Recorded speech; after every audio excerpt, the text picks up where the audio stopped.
Bonjour et bienvenue sur En cours de prod, le podcast qui donne la parole aux artistes entrepreneurs. Je suis Laurent Baudin et on est ici pour évoquer le parcours d'artistes indépendants, parler de leur carrière artistique et la mettre en parallèle de leur parcours business.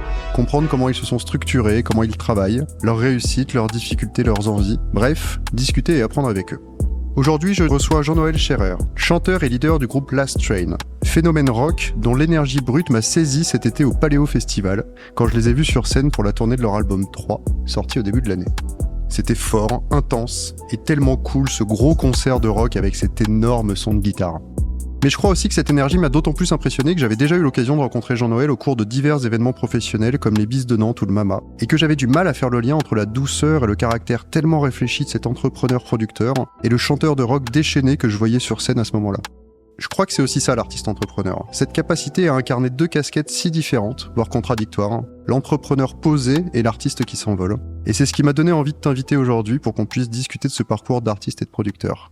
Comment ça va Jean-Noël ? Très bien, merci beaucoup pour l'invitation. Je t'en prie. Alors ce concert du Paléo Festival pour toi c'est un concert parmi beaucoup d'autres, mais moi j'ai vu une foule impressionnante, un concert vraiment vraiment très fort. Est-ce que ça reste quand même un souvenir important ou est-ce que pour toi ça passe comme les 500 ou 600 autres concerts ou peut-être même 700, je sais plus à combien vous en êtes? Je sais plus, je crois que ça doit être 600, non, mais non, c'est forcément une date importante, quoi. C'est vrai qu'on a eu, j'ai l'impression, un été constitué de dates importantes, donc avec du recul, on se dit que c'était un été formidable, et Paléo, je crois, a vraiment contribué à ça, parce que c'est un festival sur lequel on était venu peut-être il y a 6 ou 7 ans, je crois, pour la première fois. Et là, ils nous ont gratifié d'une scène un peu plus grande, d'un spot plutôt cool. Le line-up était chouette. Je crois qu'il y avait Queen of the Stone Age ce jour-là. Ouais. Je crois un autre groupe de rock, mais je me souviens plus. Mais bref, il y avait, une vibe assez rock, un public qui nous correspondait. Et puis oui, c'était un très beau moment, ouais. Ouais. Ouais, tu dis 600 concerts. Ouais, je pense qu'on doit être à peu près là. Faut dire que Last Train, ça a commencé, si je dis pas de bêtises, en 2012. Oui, sérieusement, on va dire. Nous, on s'est rencontrés quand on était au collège avec les gars. Ok. Donc, si on fait les maths, nous, on est nés en 94, je dirais que quand on avait 13 ans, en fait, on a créé le groupe vraiment, quoi. Donc, c'est chaud, mais je crois que c'est genre 2007 ou un truc comme ça, quoi. Vraiment, qu'on a commencé à faire de la musique ensemble. Ensuite, bien sûr, les premiers concerts, on va dire, officiels sont arrivés un peu plus tard. Toujours la même équipe, Julien, Timothée, Antoine, et toi ? Ouais, c'est ça. Ensuite, les premières années au lycée, il y a eu un peu de changement parce que on était super jeunes et puis que il y avait pas vraiment de vocation à ce que ce soit un projet professionnel, quoi. On avait du fun, donc il y a eu un autre bassiste, il y avait même eu un autre chanteur, en fait, avant que je me mette à chanter. Mais assez vite, finalement, on s'est retrouvés tous les quatre et on est restés comme ça. Excellent. Donc tu dis 2012, c'est le début un peu des choses sérieuses. Ça veut dire que si je compte bien, vous avez 18 ans ? Oui, ouais, exactement, ouais. C'est quoi, c'est la majorité qui vous amène à devenir sérieux ? En fait, c'est très pratico-pratique, mais c'est le permis de conduire. Ah bah ouais, donc c'est la majorité. Bah ouais, parce que on aimait déjà faire beaucoup de concerts, tu vois, et on le faisait vraiment dans des tout petits bars du coin en Alsace, etc., quoi. Mais vite, tu fais le tour, quoi, quand c'est tes parents qui doivent t'emmener ici ou là, quoi. C'était extrêmement gentil de le faire d'ailleurs, mais au bout d'un moment, voilà. Et en fait, on avait eu le projet, je crois, vers 18 piges, de faire une première tournée au niveau national, et donc on avait booké ces mêmes petits bars, c'est à Lyon, à Paris, à Besançon, je crois, etc. Et c'est la première fois qu'on prenait la caisse tous les quatre ensemble pour le faire. Tourner en 206. Ah ouais. À 4 dans une 206 avec les guitares. Avec le backline. Ouais, c'était bien. Quand tu dis on avait booké une tournée, à l'époque, vous faisiez tout seul, j'imagine ? Exactement. Ça veut dire que vous passiez des coups de fil dans tous les bars du coin, vous alliez les voir avec une démo qui devait être gravée sur un CD. J'osais pas trop à l'époque, puis franchement j'y connaissais pas grand chose, donc je crois que j'envoyais un peu des mails à la volée, c'était assez chaotique. J'ai l'impression que c'est un moment quand t'es jeune comme ça où ta proposition musicale elle change très vite, quoi. Tous les 6 mois en fait, ton identité elle change parce qu'en fait elle s'affine aussi, quoi, en fonction de ce que t'écoutes, de comme tu grandis, comme tu digères. Et ce qu'on avait enregistré correspondait finalement pas du tout à ce qu'on jouait, donc c'était fun de démarcher un peu à tout va des lieux qui n'avaient ni queue ni tête avec la musique qui ne correspondait pas, et finalement tu te dis t'arrives quand même à faire des choses, quoi. Donc oui, c'était du démarchage comme ça un peu à la à la volée, mais au moins c'était au niveau national et donc on parlait déjà la même langue. Parce que l'année suivante, on a fait plutôt ça au niveau européen et là, c'est devenu un peu plus compliqué. On a Toujours avec la 206 ? Non, là, on a acheté un petit van avec Julien, le guitariste du groupe. Et là, on était dans un Vito. Voilà. Et 2015, le premier EP ? Ouais. En tout cas, la sortie du premier EP ? Exactement. Mais je pense que cette tournée européenne, là, c'est quand même un moment fort, je pense, pour les gars et moi, parce que c'est la première fois où on se retrouve vraiment sur la route sur une plus longue durée. Je crois qu'on avait fait, je sais plus les chiffres, mais peut-être 14 ou 15 concerts en 16 ou 17 jours, un truc comme ça. Et le but, c'était vraiment d'envoyer un peu une image comme faisaient les groupes qui nous inspiraient. Donc une tournée où il y avait marqué Londres, Berlin, Barcelone. Enfin, mais bon, c'était que des tout petits bars, quoi. On jouait dans l'angle du bar devant 10 personnes, quoi. Mais on l'a fait, quoi. Et dans un sens, le fait, comme ça, du jour au lendemain, de pouvoir raconter cette histoire, qu'en fait, on jouait à Londres, à Berlin, à Barcelone, etc., eh ben, ça a été fort de sens, je pense, et ça a été un moyen aussi de montrer qu'on se bougeait, quoi. Et donc, effectivement, ça nous a permis de rencontrer plein de gens qui nous ont permis de sortir ce premier EP. Et le premier EP est pas venu comme ça en se disant on le fait par nous-mêmes et puis on va s'en servir comme outil, quoi. Finalement, c'est venu presque après et on a suivi cette logique-là pendant longtemps parce que avant un jour de sortir un premier album, en fait, on avait déjà fait 200 ou 300 dates de concert, quoi. Et quand est-ce que le réseau professionnel commence à s'intéresser un peu à vous ? Est-ce qu'il y a des gens qui viennent vous voir ? Est-ce que vous démarchez des labels ? Comment ça se passe à cette époque ? J'ai toujours vraiment été passionné de la tournée et du booking et donc du coup j'avais un petit réseau de tourneurs. Enfin quand je dis j'avais un réseau, je connaissais les tourneurs, eux ne nous connaissaient pas, mais ça me permettait d'inviter pas mal d'agents en fait à venir nous voir. Donc après cette tournée européenne, ça a été l'opportunité de booker pour la première fois les bars en trance à Rennes et d'être sélectionné au niveau, c'était régional je crois pour les Inouïs du Printemps de Bourges. Enfin bref, des rendez-vous qui sont quand même, on le sait, voilà, c'est important je pense pour la profession parce que c'est des rendez-vous qui permettent finalement d'être un peu des entonnoirs, j'ai l'impression, pour les professionnels, parce que ça permet de se concentrer ensuite sur des artistes qui se bougent un peu, qui ont l'envie de faire. Et oui, j'ai l'impression que la suite, tu vois, l'addition de cette tournée européenne, c'est quelques petits points d'ancrage sur des rendez-vous professionnels, et puis sur un nouveau projet de tournée un peu suicide, comme ça, où là, on avait fait, je crois, 28 dates en un mois. C'était au mois d'avril, qui se terminait par les Inouïs du Printemps de Bourges. Ça nous a permis d'inviter en fait plein de gens à venir nous voir, tu vois. Et c'était notre méthode à nous, c'était de se dire que c'est bizarre à dire, mais c'était pas forcément notre musique qui faisait la différence, c'était le live qui allait faire la différence nous concernant. Donc il fallait pas que les gens ils écoutent seulement, il fallait qu'ils se déplacent et qu'ils voient. Et alors qui faisait ce travail de les faire se déplacer jusqu'à vous ? Ouais, c'était moi, ouais. Donc c'était toi, tu as envie de dire comme un bon VRP. Ouais. Bah en fait, ensuite j'avais un avantage, c'est que je m'appelle Jean-Noël. Donc ils s'attendaient tous à avoir un mec de 50 piges qui était là, et tout. Et donc je faisais le rendez-vous dans l'après-midi après les balances et tout ça en mode ah cool, il est venu et tout ça, le truc, tu vois, et tu sais où il est Jean-Noël, bah c'est moi. Ah ouais, carrément. Donc ça c'était rigolo, ça c'était fun. Mais pour la petite histoire, la toute première personne qui a répondu positivement à une invitation et qui est venue nous voir en concert est toujours notre agent de booking aujourd'hui, quoi. Ah ouais. Et il y avait vraiment eu un crush avec Romain, qui était un jeune agent et qui continue aujourd'hui et qui nous représente encore et toujours, quoi. Et donc toi, c'est vraiment venu aussi, quand tu dis je suis passionné là, par le côté de tournée, etc., beaucoup plus que par le côté phonographique. C'est-à-dire tu rêvais pas de label, tu n'avais pas envie de signer dans tel ou tel label, c'était pas ça ton moteur.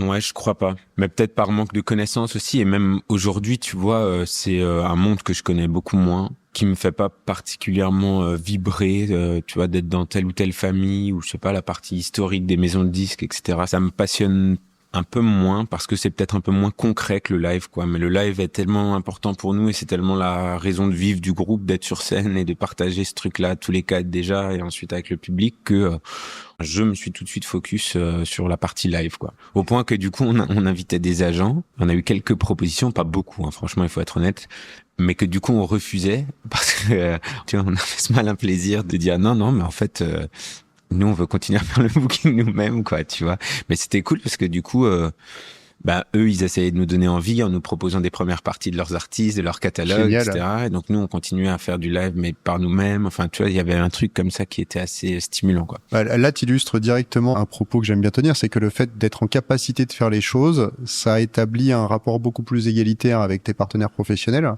Et ça fait qu'en fait, eux aussi sont plus dans la séduction, parce qu'en fait, ils se disent, en fait, ils peuvent faire les choses par eux-mêmes. Si je veux qu'ils viennent chez moi, il faut que je leur apporte plus que juste l'outil, quoi. C'était clairement l'angle d'attaque, en fait. Nous, on a toujours prôné cette indépendance, même si au départ, en fait, elle était subie comme tout le monde, quoi. Parce que je pense que les 3/4 des artistes indépendants, ils le sont parce qu'ils peuvent pas faire autrement, et ça a été notre cas au départ. Nous, on est un petit groupe alsacien de pecno, de la campagne, qui n'a pas de vision et de compréhension, de clé de lecture de ce qu'est le monde dans lequel on veut évoluer, quoi. Et donc, la seule manière de le faire, c'est de sortir les doigts et de faire des choses par nous-mêmes et d'essayer.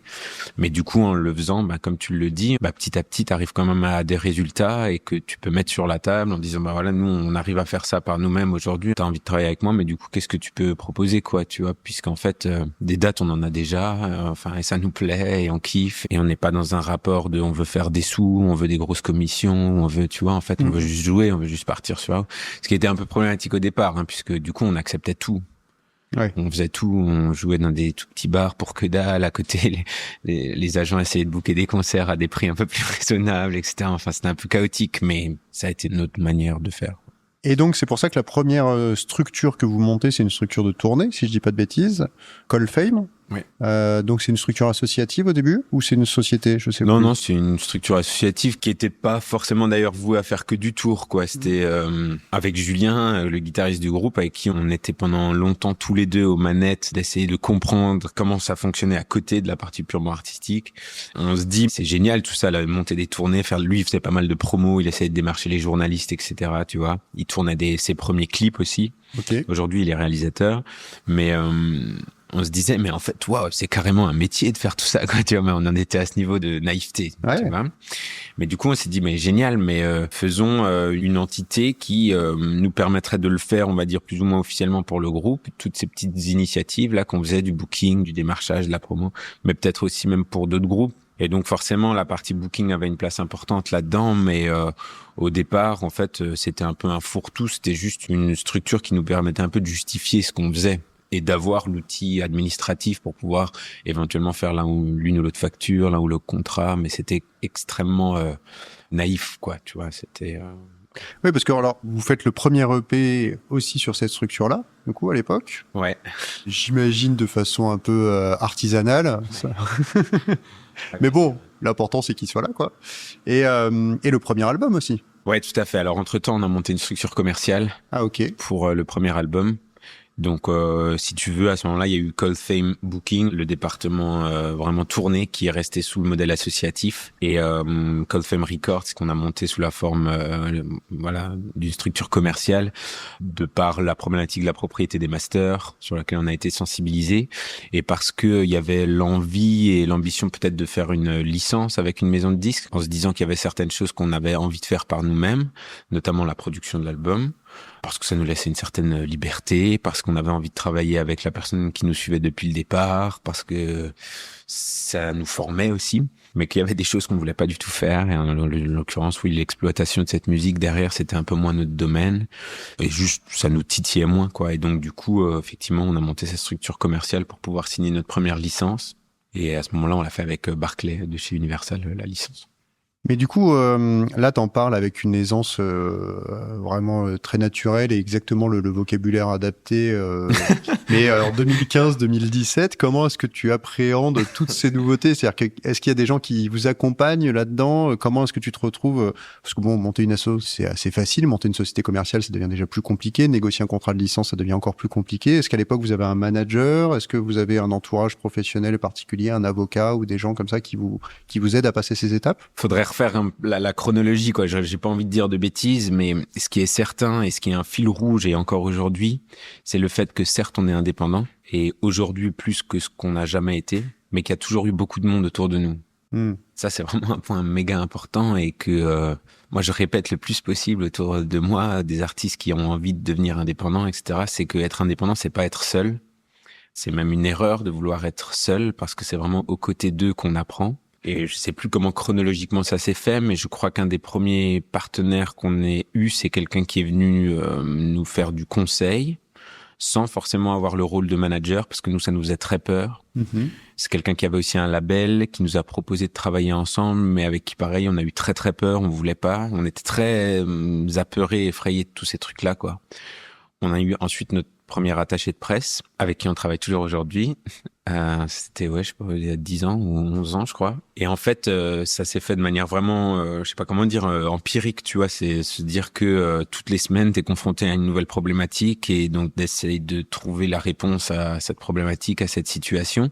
Et petit à petit, t'apprends. Et entre-temps, en fait, on signe avec un premier tourneur. On essaie de mettre en place des accords pour que nous, on puisse continuer à faire du booking ou de la production de notre côté. Et puis, on a d'autres propositions plus grandes. Et puis, un premier éditeur. Et puis, tout d'un coup, une proposition d'un contrat d'artiste. Mais on se dit, ça nous quoi. Enfin, c'est simplement faire face à des situations, mais surtout ne pas les gérer tout seul, quoi. De se dire qu'il faut aller prendre le maximum d'infos partout et ensuite essayer de faire en âme et conscience et se dire, ok, bon, je pense que j'ai assez d'infos dans les mains pour pouvoir prendre une décision et ensuite, tu vois. Et très concrètement, ça se matérialise comment? Parce que si tu veux, là, aujourd'hui, 2025, la plupart des artistes qui se retrouvent confrontés à ces situations-là, ils vont utiliser ChatGPT, ils vont poser la question à ChatGPT. Là, on est en 2015-2017. C'est pas con, ça. Hein. On n'avait pas de chat.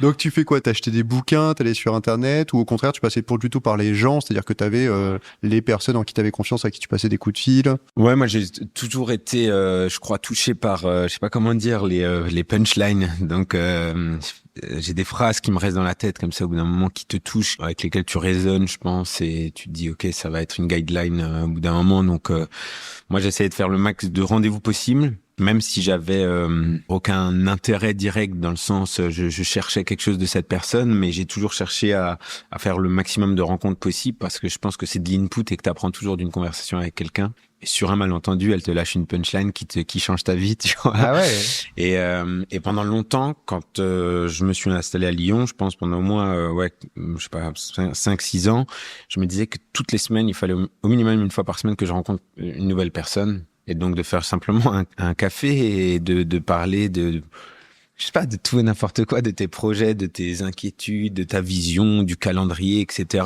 Et puis demander conseil. Tu vas pas demander directement quelque chose de concret, genre j'ai envie de jouer dans ta salle ou signe-moi ou je sais pas trop quoi, mais plus qu'est-ce que t'en penses et tu vois. Et en fait, ces conseils-là, moi, ils m'ont vraiment énormément appris. Génial. On a été aussi, j'aime pas trop ce mot accompagné parce que c'est un peu biaisé, je trouve, mais en tout cas, je souligne toujours dès que je peux l'importance des gens qui sont en local.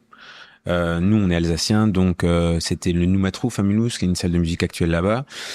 Et c'était Mathieu, Olivier, qui nous ont accueillis et qui ont toujours été des oreilles aussi pour écouter nos problématiques, etc. Et je pense que c'est toutes ces discussions, tous ces échanges, comme dit 2-3 punchlines qui changent un peu le cours de ta vie et qui te disent là tu m'as dit un truc, je crois que ça résonne vraiment en moi très très fort, qui font qu'ensuite tu traces ta route, mais aussi que tu fais plein d'erreurs, quoi. Et ça, c'est assez cool aussi, quoi. Là, on faisait, avant qu'on commence, un peu l'historique des sociétés, mais je sais pas, des structures. Je crois que j'ai dû en avoir 7 ou 8, je crois, différentes. Ouais. Tu testes des modèles, trucs, ça marche pas, c'est pas adapté, tu rechanges, c'est un gros bordel ensuite, comptable et tout. C'est rigolo aussi de se confronter à ça un peu avec tes propres connaissances et ensuite d'avancer et de s'améliorer, quoi. Alors, il y a beaucoup d'artistes que ça angoisse énormément, tu vois, ce genre de choses. Toi, j'ai l'impression que tu es quand même outillé pour y faire face. Mais c'est marrant parce que la façon dont tu l'évoques là, je me rends compte que tu es outillé, mais en gardant quand même une approche d'artiste, au sens où déjà favoriser la rencontre, fonctionner par punchline. Je trouve ça vraiment génial de se dire, en fait, il y a forcément des phrases marquantes qui vont m'accompagner par la suite. Et tu dis à un moment je crois que c'est dans le documentaire sur votre deuxième album The Big Picture, où tu dis que t'es pas obligé d'avoir toutes les compétences pour réaliser un projet. Tu dis ça pour le do it yourself, tu dis en gros faut pas tout maîtriser pour se lancer, quoi. Et ça aussi, je trouve que c'est une super approche d'artiste entrepreneur, tu vois, qui est de dire à un moment, en fait, il y a aussi l'élan qu'on donne à tout ce qu'on fait et il faut pas être en maîtrise de 100% des choses pour tenter, en fait. Et j'ai l'impression que c'est un peu ce que tu dis, c'est-à-dire que en fait, t'as cheminé sur différentes façons de faire, t'as fait des erreurs, mais à chaque fois, t'as avancé, quoi.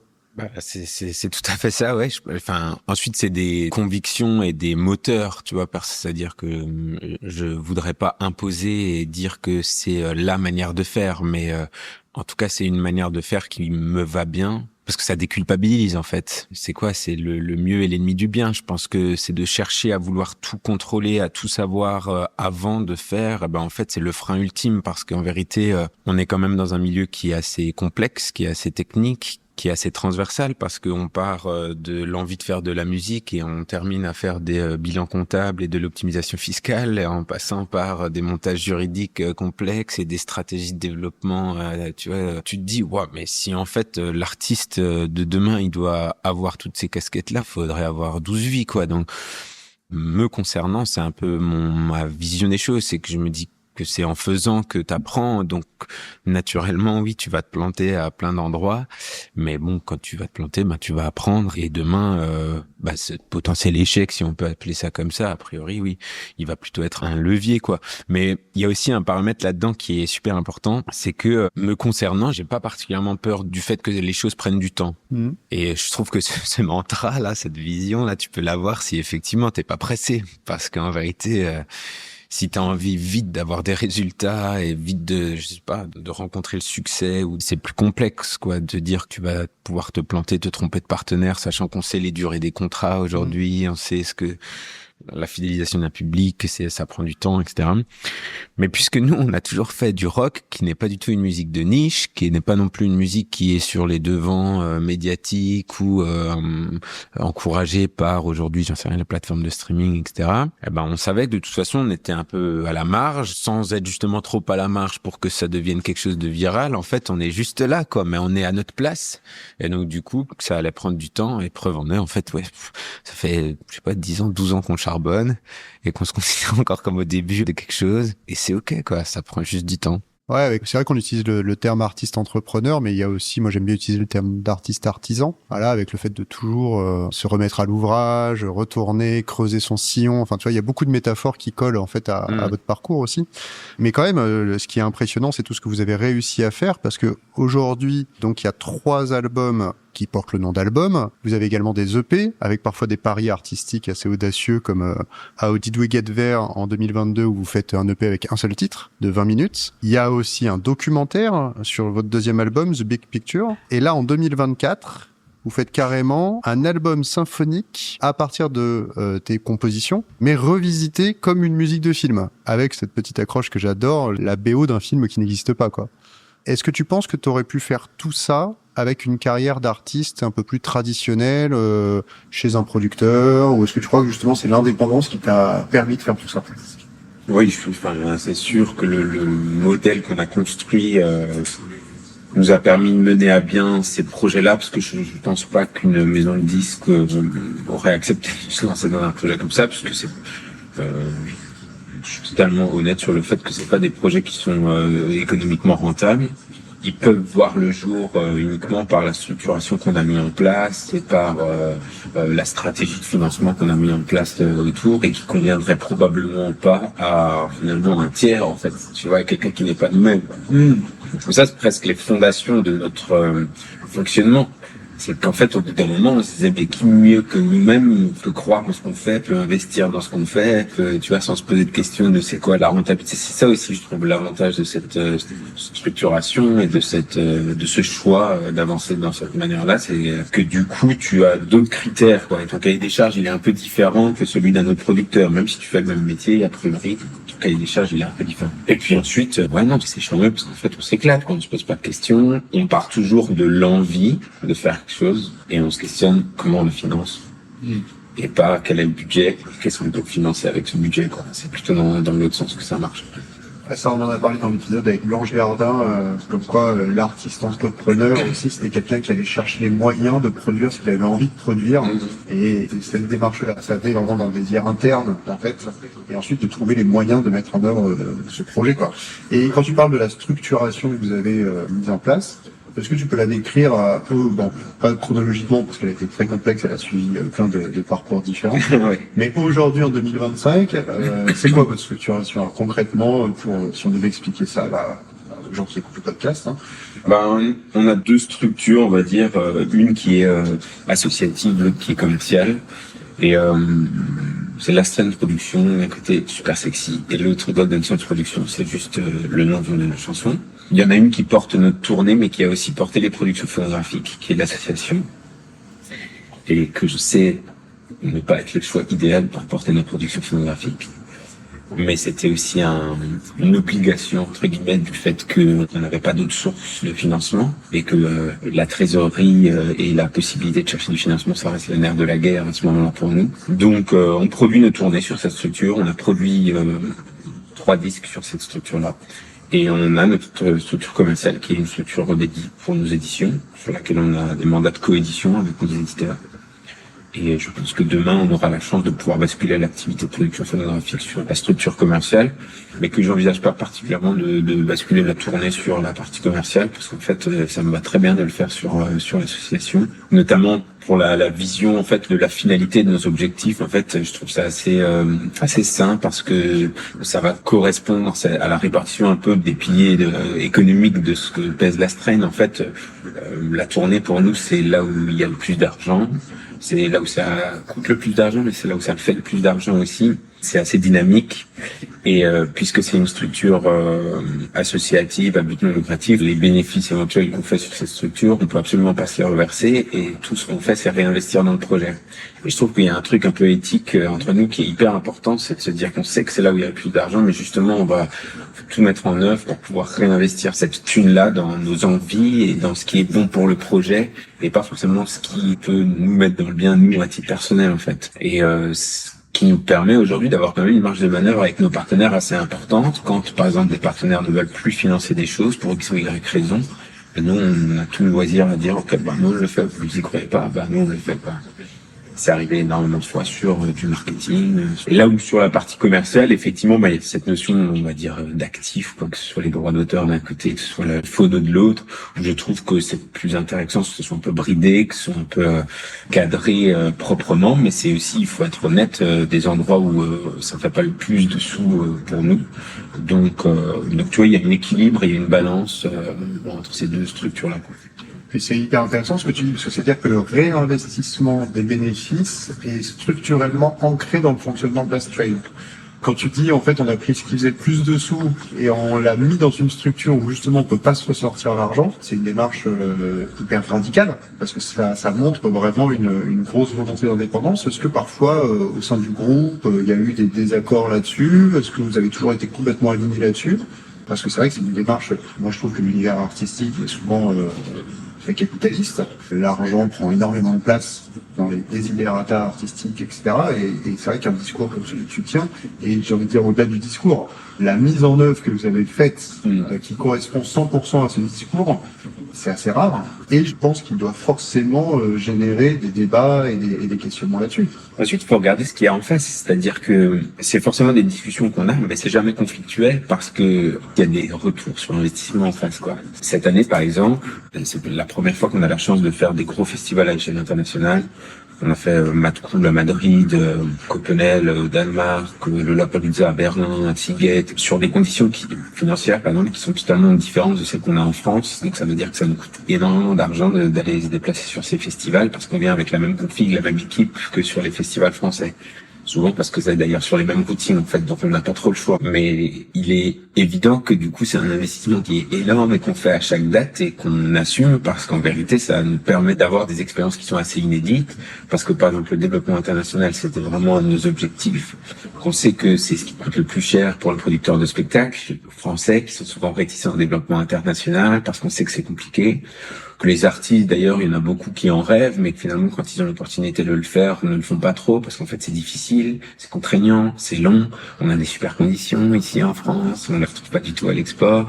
Et tu vois, nous, ça nous permet de financer aussi un peu nos rêves, quoi. Donc, c'est vrai que, oui, peut-être que c'est un peu radical, mais derrière, on se dit, putain, c'est charmant, en fait, on est là, on prend notre bus, on tourne notre bus pour aller jouer sur les grands festivals internationaux. Oui, on perd plein d'argent, mais on le voit pas comme ça, quoi. C'est vraiment, non, c'est notre investissement et c'est notre choix de structuration qui qui nous permet aujourd'hui de faire ça. Ouais, ensuite, tu vois, c'est des discussions de transparence et qui suivent. Avant, je parlais de cahier des charges, quoi, un peu un objectif. On s'est pas mis, on a mis 10 cases, on s'est dit qu'est-ce qu'il faut cocher, mais comme dit, le développement international était tellement omniprésent dans toutes les conversations sur les dernières années qu'on s'est dit qu'est-ce qu'on peut mettre en place pour nous avoir l'argent pour pouvoir le faire. On nous répète depuis des années que ça coûte trop cher, que ça marche pas, etc.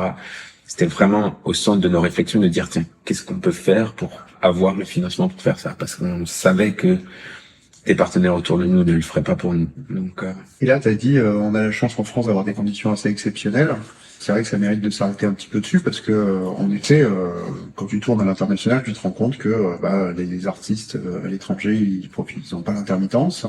Ils ont aussi souvent beaucoup moins de fonds publics pour les aider, publics ou institutionnels, parce qu'il y a aussi nous l'avantage de l'écosystème français, c'est que non seulement il y a de l'argent public, mais il y a aussi les institutions, typiquement les organismes de gestion de droits voisins, les organismes de gestion de producteurs, qui réinjectent une partie de leur argent dans le développement culturel. C'est une obligation aussi. Alors il y a aussi on peut pas faire tout l'historique ici, il y a la loi sur la copie privée, donc c'est-à-dire qu'il y a une taxe qui est payée sur la copie privée, mais qui est réinjectée dans la création artistique.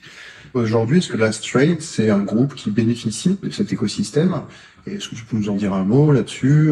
Est-ce que vous avez des soutiens? Est-ce que vous avez des financements extérieurs au-delà de votre propre économie? Ouais, ça fait vraiment partie du plan stratégique en fait de notre structuration. C'est venu du fait que pendant presque 8 ans, j'ai drivé cette structure qui s'appelle Colfame, dont on a parlé tout à l'heure, qui est devenue vraiment une agence de production de tournée de moi, et cette maison de disques qui s'appelait Colfame Records, et d'avoir en fait une vision sur ce qui était possible de faire et d'avoir plein de cobayes finalement pour pouvoir les tester, de pouvoir comprendre comment ça marchait, d'aller solliciter du financement, de comprendre les tenants et les aboutissants, tout ça.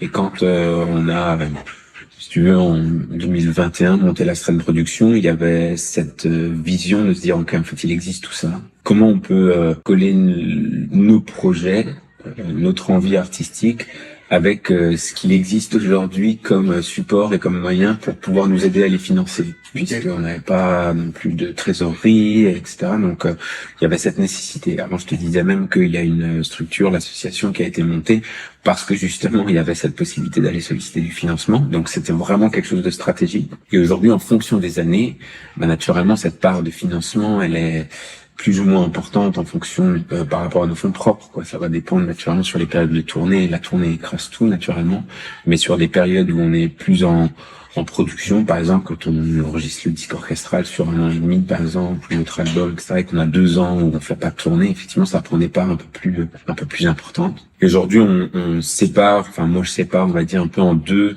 ce qu'il existe, même peut-être en 3, mais il y a une partie vraiment financement public, les collectivités, qui est un chapitre assez important, mais qui m'était inconnu il y a 3-4 ans, et donc sur lequel j'avais vraiment envie de charbonner, puisque je reprends, excuse-moi, mais avec Colfame, on était basé à Lyon, et puisqu'on était producteur de tournée ou producteur phonographique, en fait, on bénéficiait de pas financement public, quoi, directement pour nos artistes. En fait, on était un producteur comme n'importe quel producteur. Mais là, tout d'un coup, en étant finalement un producteur 360 pour un seul et même projet, on s'est dit, allons rencontrer la région, la ville de Mulhouse, d'où on vient, la DRAC, région Grand Est, et demandons-leur qu'est-ce qui existe chez vous, quoi. Et donc, effectivement, aujourd'hui, on a la chance d'être accompagné, pas particulièrement sur des aides à projet, c'est-à-dire pas sur un projet de tournée, de création, de production, mais plutôt sur un accompagnement long terme. Même pas pour une aide au fonctionnement, en fait, c'est des conventions qui existent. Donc, sur la base, en fait, d'aides pluriannuelles. C'est des fois 2 ans, 3 ans, 4 ans, qu'importe, sur un montant donné.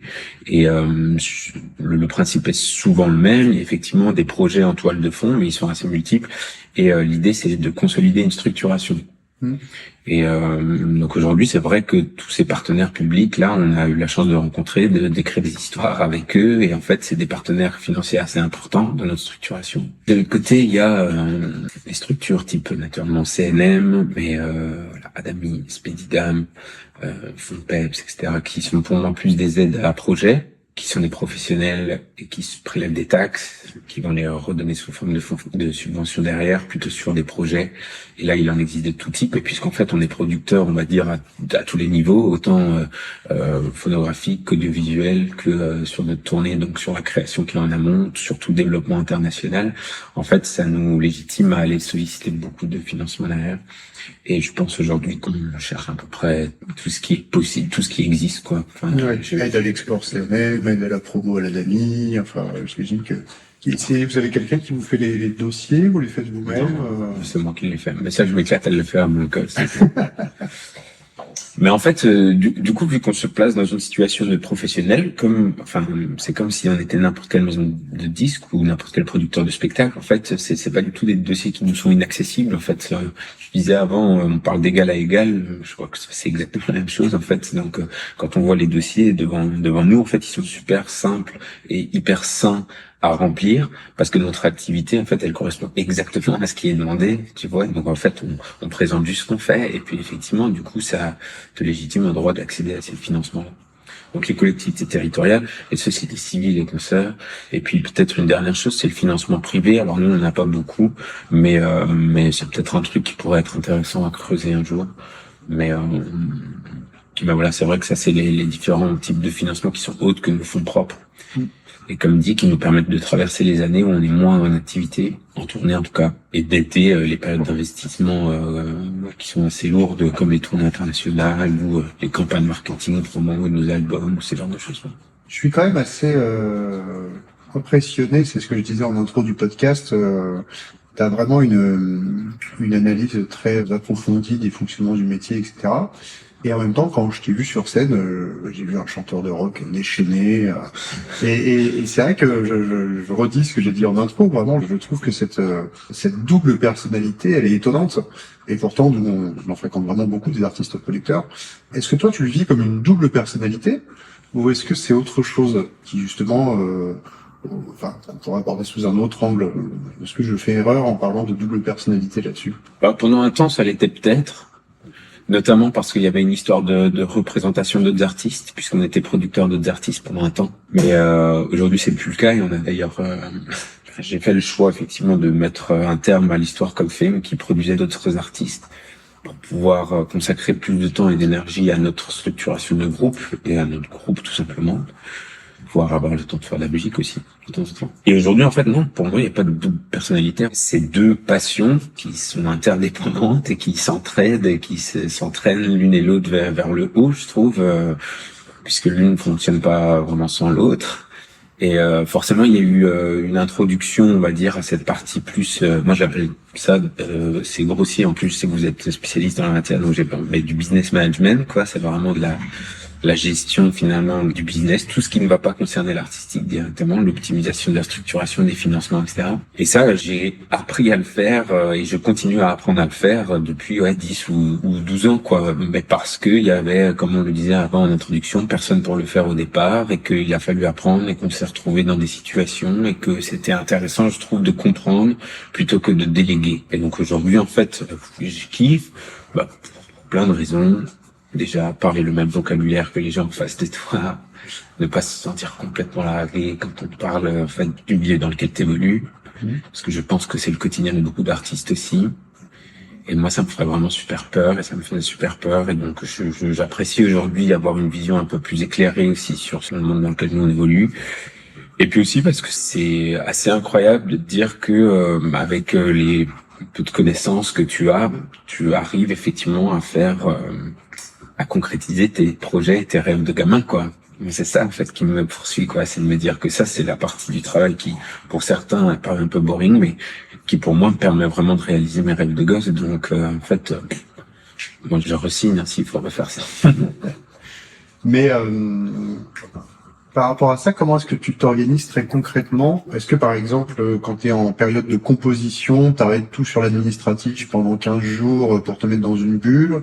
Ou est-ce que tu peux, le matin, faire un dossier de sub, l'après-midi être en répète, le soir composer? Enfin, Si ça t'embête pas de parler de ça, je suis même assez curieux de ce côté un peu intime, ce rapport à cette multicasquette donc que tu apprécies. Hein. Mais comment est-ce que tu la vis au quotidien en fait? Comment tu t'organises au quotidien? Assez mal, hein, quand même. Enfin, je pense avoir plein d'outils. Enfin, je pense que je suis quelqu'un d'assez organisé, mais le quotidien fait que tu peux pas avoir quelque chose de très arbitraire comme ça, quoi. Déjà parce que le centre, le socle et la fondation de tout ça, ça reste quand même la création artistique, et que de base on contrôle pas quand on crée ou quand on ne crée pas, quoi. Et ça m'angoisserait beaucoup de me dire que de 10h30 à 11h45, là j'ai ma période pour créer, tu vois. Parce que ça n'a jamais, enfin moi j'ai jamais fonctionné comme ça. Ça vient quand ça vient, et si ça vient pas, ça vient pas, et c'est comme ça, quoi. Donc déjà ça émerge quand ça peut émerger, et je crois que c'est le principal enjeu de tout ça, c'est de quand même réussir à avoir des espaces pour pouvoir laisser émerger de la création, parce que c'est à mon sens peut-être le plus gros risque de tout ça, c'est de se noyer là-dedans, parce que c'est dense, c'est que ça, c'est chronophage, et que c'est assez challengeant. Voire même excitant, parce qu'on a toujours envie d'en faire un peu plus, mais donc du coup de ne plus laisser l'espace à la création. Donc il faut réussir, enfin il faut essayer en tout cas. Et puis ensuite sur le reste, c'est quand on peut, quoi, parce que il y a les tournées aussi, tu vois, donc c'est quand même intense. Là cette année on doit faire à peu près 80 ou 90 dates de tournée. Donc c'est vrai que moi je suis à peu près sur un rythme de 2 ou 3 dossiers par mois, on va dire, donc avec les bilans qui vont avec, plus la stratégie de tournée, parce que le management on le fait nous-mêmes, donc la stratégie de tournée, mais la stratégie de promo et de marketing en France et à l'international, plus la coordination de nos structures et de nos équipes salariées, parce qu'on a une petite équipe salariée. Donc en fait, c'est le même principe. T'as beau être organisé, te dire que tu vas faire ça de temps à temps, de telle heure à telle heure et tout ça, c'est pas possible. Parce qu'en fait là, t'as tes balances, parce que là en fait, t'as une promo à faire, parce que là en fait, il y a un problème RH à gérer, parce que tout d'un coup il y a un stress de trésorerie, parce qu'il faut demander une. Mais j'aime ça profondément, quoi. C'est une dynamique de vie que je kiffe, que aucune journée se ressemble, que ce soit challengeant tout le temps, que tu vas bosser à des horaires bizarres, étranges, et puis qu'à un moment, il va y avoir une dynamique assez intéressante. Tout d'un coup, tu vas avoir un creux pendant 3 heures, et il va se passer des choses. J'aime bien ça, quoi. Tu le sais, vous le savez, ici, je pense, chez Ideal for Artists, parce que vous prônez ça et vous défendez des artistes et vous accompagnez des artistes producteurs depuis longtemps. Mais il y a un vrai élan vers ce modèle de structuration aujourd'hui. Mais moi, pareil, j'essaie de répéter autant que je peux que c'est pas la voie, quoi. C'est une voie, et qu'il faut savoir si on aime ça aussi, quoi. Parce que je pense qu'il y a vraiment ce truc qui peut être contre-productif, c'est de se lancer dans un modèle au même titre que de se lancer dans la création artistique, dans une proposition artistique qui est pas la nôtre, quoi. Je pense que ce modèle de structuration, de travail, de levier, nous, il nous correspond à fond, mais parce que j'aime profondément ça et parce que je suis excité par ça au quotidien, et que d'imposer ça à quelqu'un qui en serait effrayé, qui a une phobie administrative ou d'autres enjeux perso, ce serait pas du tout conseillé, quoi. Ouais, c'est bien que tu reviennes là-dessus, parce que c'est aussi l'une des raisons pour lesquelles on fait le podcast. C'est qu'en fait, il y a une vision assez rêvée parfois de l'artiste producteur, en disant c'est génial, en fait, ils sont propriétaires de tous leurs droits, ils font tout ce qu'ils veulent, ils sont 100% libres. Et l'idée justement de donner la parole aux artistes pour donner un peu les coulisses, c'est aussi l'idée de donner la réalité des choses. C'est pour ça que moi j'aime beaucoup ton discours aussi, et j'aime beaucoup le fait que tu précises que c'est aussi un cheminement. C'est que moi ce que je vois, c'est que tu as évoqué ça avec le fait que tu es quelqu'un qui a accepté le temps nécessaire pour faire les choses. C'est que je pense que ça fait quand même partie de ta personnalité, justement d'être alors je sais pas si le terme c'est patient, mais en tout cas c'est pour mon entourage. T'as bien entendu. Je suis extrêmement patient. Et c'est vrai que quand même le fait de se dire en fait oui, je vais faire un choix contractuel, ça sera le bon, ça sera peut-être pas le bon, mais en tout cas le prochain je le ferai en ayant connaissance de ce que j'ai fait pour ce choix-là, et donc d'avoir une vision à très long terme de ton projet. Et c'est là où moi je trouve que quand même l'artiste entrepreneur, ça rejoint avant tout le projet artistique, qui est qu'en fait, quand on a la certitude de son projet artistique, quand on sait ce qu'on veut défendre artistiquement, quand on sait où on veut aller, devenir producteur, entrepreneur de son propre projet, ça a plus de sens parce qu'en fait, on est prêt aussi à faire les sacrifices nécessaires pour y arriver. Moi, c'est aussi ce que j'entends dans ce que tu dis, c'est que tu y consacres beaucoup de temps, alors tu trouves du plaisir, c'est sûr, mais à chaque fois, c'est pour arriver à un projet. C'est vrai que quand on voit ce que vous avez réussi à faire sur Original Motion Picture Soundtrack, tu dis que l'enregistrement a duré 1 an et demi pour un album orchestral que peu d'artistes signés dans des grandes majors peuvent se permettre de faire. Enfin, tu vois, t'as Zao de Sagazan qui a fait son album symphonique cette année. Vous n'avez pas les mêmes chiffres que Zao de Sagazan, et pourtant, vous aussi, vous en faites pas. Ouais. Donc, c'est quand même intéressant de voir que, en fait, c'est quand même le projet artistique que je trouve qui porte l'énergie que tu arrives à mettre dedans, quoi. Et c'est pour ça que je suis impressionné aussi que vous l'ayez fait pour d'autres. Et je veux bien qu'on revienne 5 minutes sur Colfane, qui en plus est une expérience, je trouve, particulièrement intéressante, parce qu'elle a un début et une fin. Ouais. C'est toujours intéressant de parler d'une expérience comme ça qui s'est arrêtée. Est-ce que tu peux nous en dire 2 mots sur le travail que tu faisais pour les autres et comment est-ce que tu arrivais à te positionner comme artiste producteur d'autres artistes? Ouais, je pense que c'est une des plus belles expériences de ma vie, peut-être on va dire hormis celle que je partage avec les gars parce que c'est le rêve d'enfance, mais ça a été comme tu le dis intéressant parce que ça a eu une fin et que comme toute histoire, des fois c'est compliqué de mettre une fin et de se dire ok on arrête, on est peut-être au bout de quelque chose, etc. Mais aujourd'hui avec du recul, je suis super content de cette histoire parce qu'elle a été extrêmement formatrice, parce qu'elle a, je l'espère en tout cas, pu aider aussi d'autres artistes et que en tout cas moi elle m'a aidé énormément parce que comme je te le disais, j'ai tout appris à travers cette expérience-là en partant de créer une association effectivement et comment tu disais tout à l'heure que en tout cas t'as pas toutes les compétences voilà. Alors c'était une citation de toi, hein. Mais toi qui disais, je reprends, t'es pas obligé d'avoir toutes les compétences pour réaliser le projet. Nous quand on a monté ça avec Julien, on ne connaissait rien. C'est pas qu'on n'avait pas les compétences, quoi, c'est qu'on connaissait rien. On n'avait aucun réseau, aucune thune. On s'est installé à Lyon, on est allé au fast-food et on a travaillé au Quick en faisant des burgers pour avoir de l'argent pour payer notre loyer, et tout l'argent qu'on arrivait à toutes les économies, on le remettait dans l'association pour essayer de faire des trucs, tu vois. Et effectivement, 8 ans plus tard, même si c'était assez confidentiel, hein, c'était une petite boîte de production, mais on avait une vingtaine d'artistes signés dont on produisait les tournées. On avait un petit festival à Lyon, on organisait mensuellement des concerts dans toutes les salles de concert à Lyon, du Periscope, au Transborder, etc. On accompagnait des artistes internationaux, des Coréens, des Néerlandais, des Allemands, des Anglais. On a fait des concerts à Paris, ici à l'Olympia, au Trianon, etc. Et tout ça, c'était juste parce qu'on avait envie de le faire, mais comme tu dis, sans connaissance, quoi. Et tout, on a appris, on a fait que des erreurs, on s'est planté pendant 8 ans, mais du coup, on arrivait à faire des trucs, et donc c'était vraiment chouette. Mais c'était aussi, et c'est pour ça qu'on a décidé de mettre un terme à tout ça, c'était aussi un petit mensonge financier, en toute honnêteté avec toi, dans le sens où toutes les personnes qui participaient à l'aventure, nous, l'équipe salariée, mais aussi probablement les artistes et les techniciens, étaient tellement impliqués dans cette histoire-là, parce que c'était une belle histoire un projet porté par des musiciens, qui aidaient les musiciens et qui s'entraidaient, etc., qu'il y avait un peu je pense, un petit mensonge sur le fait qu'en fait, tout le monde était sous-payé, tout était fait avec les moyens du bord, que on investissait sur les créations de nos artistes, mais avec des moyens très limités. On n'arrivait pas à insuffler les leviers nécessaires que les artistes avaient besoin, etc. Donc c'était aussi frustrant.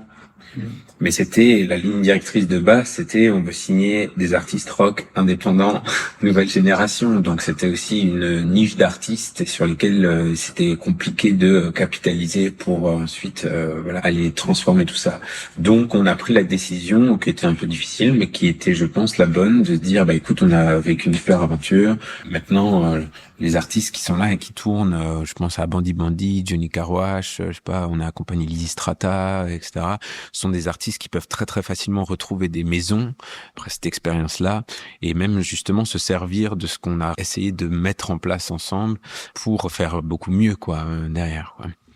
Donc non, c'était trop fun, c'était trop bien. On avait 20 piges, on avait tout à apprendre et on passait nuit et jour au bureau tout le temps. J'y dormais en fait. Donc, Littéralement. Ouais. Donc là, vous avez sorti votre 3e album en début d'année. L'album s'appelle 3. Est-ce que tu peux nous dire c'est quoi les projets pour la suite? Tu m'as dit développement international surtout cette année. C'est ça votre priorité? Bah en tout cas, c'est un peu un rêve avec les gars qu'on a depuis toujours. Quand on nous demande qu'est-ce qu'on vous souhaite, etc., on a toujours répété la même chose. Déjà de rester copains, ça c'est la première réponse. Mais ensuite, le deuxième point, c'est que nous, notre rêve, c'est de faire des tournées, je sais pas, en Europe ou aux États-Unis, dans des salles de 1500 places. Ça, ce serait notre goal ultime, tu vois. C'est pas de faire les plus grosses salles, les plus gros fests, les plus grosses collabs ou je sais pas quoi. C'est de se dire que tu peux aller jouer dans n'importe quel pays et que t'as un public qui est là et qui connaît ta zik dans une dimension raisonnable. Nous, on aime bien ces salles de 1000 places, et de se dire que ça peut devenir ton quotidien, ça, ce serait vraiment le goal ultime pour nous. Et donc, on passe beaucoup de temps là-dessus, sur ce développement international. Ça coûte très, très cher. Ça prend énormément de temps parce que, pour 1000 raisons différentes qu'on n'a pas le temps d'aborder maintenant. Mais voilà, donc du coup là je rentre de 3 semaines de tournée internationale, d'ailleurs européenne, c'était trop bien. On retourne la semaine prochaine en Angleterre, on continue. Et puis sinon, oui, la France, on a de la chance aujourd'hui d'avoir un public qui est extrêmement soutenant, qui nous suit depuis nos tout débuts. Les gens en fait qu'on a rencontrés dans ces bars il y a 10 ans ou 12 ans, en fait, ils sont encore là. Ils en ont parlé à leurs potes, à leurs fils et filles maintenant, etc. Et on se rend compte qu'on a une fanbase qui est assez petite, mais par contre qui est extrêmement engagée, et c'est super touchant, quoi. Et donc on est extrêmement reconnaissant, et c'est pas parce qu'on a envie d'aller à l'international que du coup on s'efface de la France. Au contraire, on viendrait annoncer une tournée février 26 en France, et on terminera par le Zénith en octobre à Paris. Ouais, ça fait déjà une belle histoire. Dernière question, peut-être, est-ce qu'il y a, parce que c'est aussi ça que je retiens de ton parcours, c'est que tu t'es servi de ce statut, on va dire, d'artiste-producteur pour aller au-delà de ce que pouvait faire un artiste traditionnellement dans ton genre de musique, pour créer des projets un peu dingues et ensuite trouver les moyens de les faire. Est-ce qu'il y a des champs de la création que t'as pas encore exploré, que tu voudrais explorer, même à long terme, hein, tu vois, on parle pas là des mois à venir, vous êtes déjà bien occupés, mais est-ce que t'as un petit truc qui te trotte dans la tête que t'as pas encore fait? Ben ouais, plein. Ensuite, faut avoir le temps de le faire. Mais t'as vu, je t'ai dit que j'étais pas pressé, alors ouais. C'est ok, j'essaie d'être en accord avec mon discours. Mais comme je pense vraiment beaucoup de musiciens, un jour j'adorerais pouvoir écrire pour l'image aussi. C'est vraiment un milieu que moi je ne connais pas du tout. Et c'était presque le point de départ d'ailleurs de ce projet orchestral, de cette musique du film qui n'existe pas. C'est que puisqu'il y a personne qui nous propose d'écrire pour le cinéma, on n'a qu'à le faire nous-mêmes, mais sans film, quoi. C'était un peu le bail. J'adorerais pouvoir un jour faire ça, parce que je pense que c'est une approche absolument différente de ce qu'on fait depuis toujours, qui est une écriture très impulsive, quoi, tous les cadres dans un local, et voilà. De pouvoir accompagner et de servir le propos du réal, ça doit être un défi. Et puis il y a un autre truc, alors on en parle en très décomplexé, tout ça avec les gars, mais moi j'ai jamais joué de toute ma vie avec d'autres musiciens que Julien, Antoine et Tim. Ok. On a commencé quand on avait 12 ans, et voilà, en fait, aujourd'hui on en a 30, et je me dis que tu rencontres des musiciens partout, en fait, tout le monde a des dizaines d'expériences différentes, des groupes, des trucs, etc. Et moi j'ai eu un groupe, quoi, de toute ma vie. Et donc c'est chouette, c'est une super histoire, mais un jour, dans un futur que j'espère le moins proche possible, mais ouais, je pense que ce serait intéressant aussi d'apprendre à jouer avec d'autres personnes et de pouvoir explorer d'autres choses, de pouvoir aussi faire peut-être une musique un peu plus personnelle. Ça fait un peu confession là, mais c'est vrai que moi je me rends compte aussi que j'écris maintenant dans un contexte qui est celui de la Strain, ouais. Et que mon écriture elle dépend aussi en fait de l'histoire qu'on a envie de raconter avec la Strain, et que des fois il y a un peu une distance entre finalement la musique par exemple que moi j'écoute au quotidien ou que j'aurais envie d'écrire par pulsion, quoi. C'est vraiment le truc de qu'est-ce qui te fait que tu écris de la musique vs ce qu'on écrit et ce qu'on sort avec la Strain. Et donc peut-être qu'un jour ouais, j'aimerais peut-être faire autre chose, quoi. Mais comme dit là, on est dans un truc très hypothétique, et simplement que ça me traverse la tête parce qu'on a 30 piges, ça fait plus de 15 ans qu'on fait de la zik ensemble, et qu'on est tous maintenant assez grands pour savoir que en fait un jour ça arrivera forcément, et que c'est all good, quoi. Merci beaucoup. Merci Jean-Noël, c'était vraiment super de passer ce moment avec toi. Merci à toi. J'espère que j'ai pas été trop long dans mes explications juridiques là. Au contraire. Non, Vraiment, merci beaucoup pour ton partage invitation. d'expérience, je pense que les gens vont apprécier. Merci beaucoup et puis bravo pour tout votre taf au quotidien, c'est très inspirant. Ah, c'est gentil.